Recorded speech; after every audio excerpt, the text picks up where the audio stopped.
Comezou a arder un coche sen carnet na rúa, moi preto dun edificio con 3 vivendas. Os veciños tentaron sufocalo, pero as lamas prenderon primeiro nun árbore, seguiron polo tendido eléctrico e coidado que prendeu nos cadros de luces do edificio. E os veciños tiveron que pecharse nas casas ata que conseguiron apagalo. Foi Antonio a preguntarlles que pasou.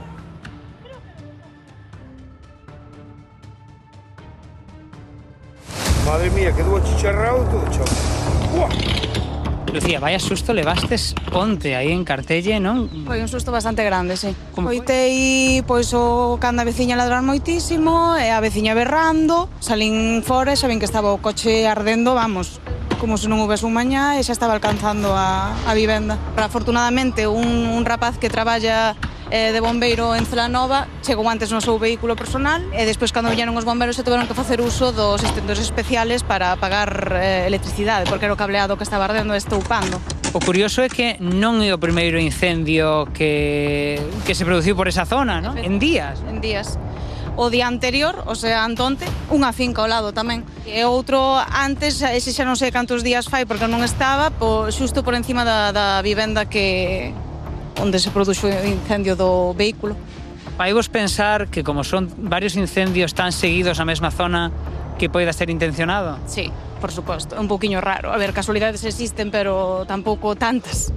José, ti é o propietario do edificio. Exactamente, son propietario, construído no 79.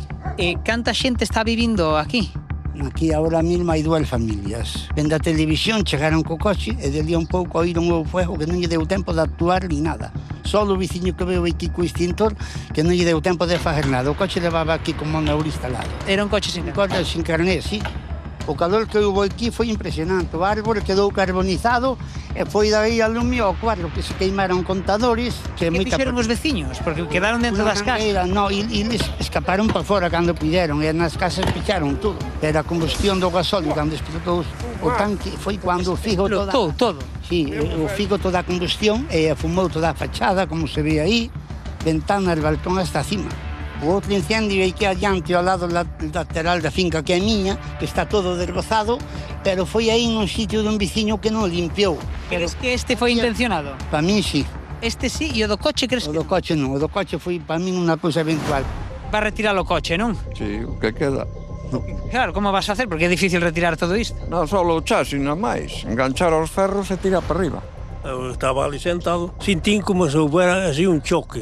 Teu teléfono mirar xa estaba todo en llamas. Un lume por aí, ca mangueira. É un susto. Hombre. Canto se tardou en apagar? Moitísimo tempo, viñeron 4 máquinas de bomberos, veo o Guardia Civil. Eu tamén penso que poido ser intencionado, Pois sí, este é o terceiro dos incendios que está a 50 metros dos outros 2. 3 incendios en tan poucos días, en tan poucos metros.